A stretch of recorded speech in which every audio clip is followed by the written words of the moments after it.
Bonjour et bienvenue dans J'ai choisi le numérique, le podcast de Numéum, la plus grande organisation professionnelle dans le numérique en France. Et J'ai choisi le numérique est le podcast pour tous ceux qui cherchent à travailler, se reconvertir, se former au numérique, que vous soyez sans emploi depuis plusieurs années, que vous vous ennuyez dans votre job, que vous soyez prêt à vous reconvertir ou tout simplement que vous n'avez pas conscience du potentiel des métiers du numérique, cette émission est pour vous.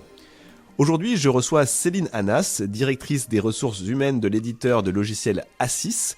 Céline a une particularité, elle œuvre dans son entreprise pour encourager la reconversion professionnelle vers les métiers du numérique. Céline, bonjour. Quelle est la stratégie d'A6 en faveur de la reconversion ? Je vais peut-être déjà rapidement expliquer A6. C'est un éditeur de logiciels RH avec une expertise qui est la gestion des temps et des activités. Alors, c'est un type de logiciel qui requiert une grande capacité d'algorithmie, malgré ce qu'on peut imaginer quand on pense logiciel RH. C'est un métier qui est particulier. Alors, vous allez me dire, comme beaucoup dans le monde du numérique, mais il n'y a pas de diplôme qui forme nos jeunes spécifiquement à ce métier. Alors, par nature, c'est un scope de métier accessible à la reconversion. J'ai même envie de dire à tout type de profil à partir du moment où les candidats ont cette fameuse logique mathématique.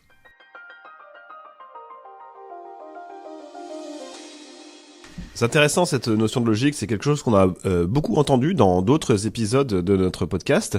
Maintenant, une petite question, j'aimerais savoir comment on peut quelque part architecturer une démarche en faveur de la reconversion pour les collaborateurs. Je suppose qu'il faut un lien plutôt fort avec la direction, qui doit être assez central, qui doit être assez moteur, et comment on peut infuser aussi cette stratégie, cette volonté au sein même de l'entreprise. Pour architecturer une telle démarche, la première question qu'on va se poser, c'est comment on fait ? Parce que une fois qu'on a dit que nos postes étaient accessibles à tout type de typologie de candidats, comment est-ce qu'on va les trouver ? Comment est-ce qu'on va identifier ceux qui vont être en capacité de s'épanouir chez nous, dans nos métiers, par rapport aux autres ? Ce que j'ai fait, je me suis inspirée de ce que j'ai vécu dans l'industrie et je l'ai reproduit dans le monde du numérique.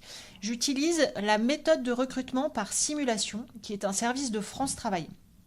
Le principe, c'est que France Travail prend le temps de comprendre notre métier. Ils viennent chez nous. Et puis, une fois qu'ils ont compris les enjeux du métier, ils créent des exercices qui permettent de vérifier les aptitudes qui sont indispensables pour performer dans notre poste. Alors, je fais toujours un parallèle avec le montage des meubles d'une célèbre marque suédoise. Je ne donne pas de nom. Personne, globalement, n'a appris le montage de ces meubles à l'école. Et pourtant, on le voit, certains sont très à l'aise, s'amusent en les montant, sont très rapides, le font en un temps incroyable, et d'autres, comme moi, le font dans la douleur, le vivent super mal, mettent 3 fois plus de temps, ils y arrivent, mais c'est pas un bon moment et c'est compliqué. Cette méthode de recrutement que j'utilise, elle va aller chercher ça, qui a des facilités pour apprendre rapidement le métier et qui va s'y épanouir finalement.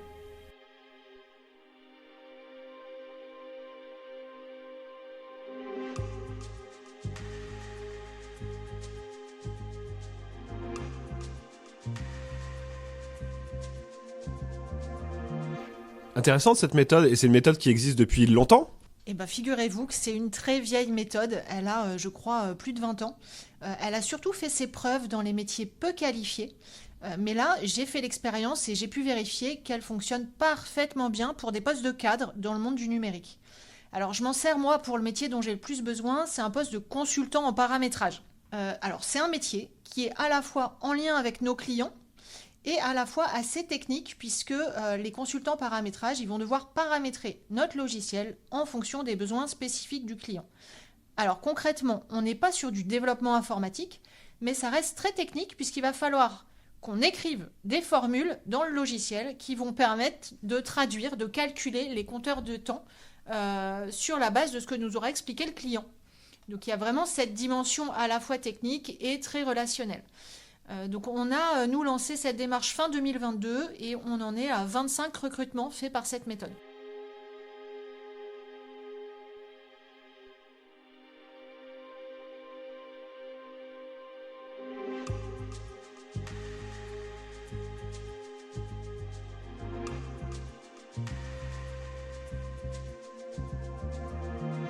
On rencontre souvent les entreprises qui, après une première reconversion ratée, jettent l'éponge, se disent la reconversion c'est pas pour moi, c'est pas pour mon entreprise, alors que finalement c'est comme une embauche classique, finalement ça peut marcher comme ça peut ne pas marcher. Quels sont selon vous les freins qui peuvent encore subsister ?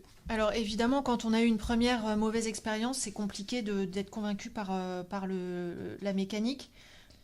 Pour moi, le facteur clé de succès, c'est vraiment cette fameuse méthode, j'insiste, mais c'est important, cette méthode de recrutement par simulation sans CV, parce que ça permet de définir, de structurer les choses et de définir quels sont les éléments clés incontournables pour nous dans notre entreprise, et ça permet de prendre le temps d'architecturer ces fameuses aptitudes.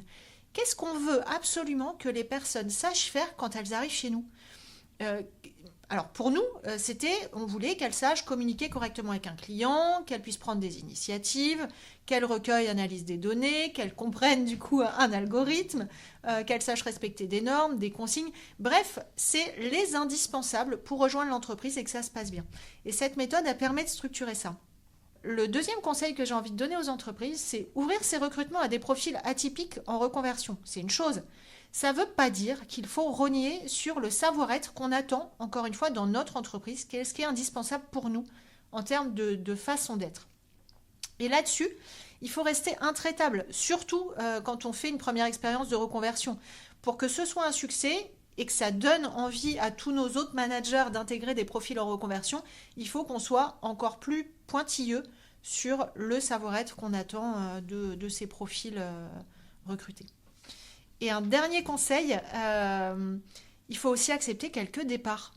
Parce que les profils en reconversion, ils sont là aussi sans connaître le métier.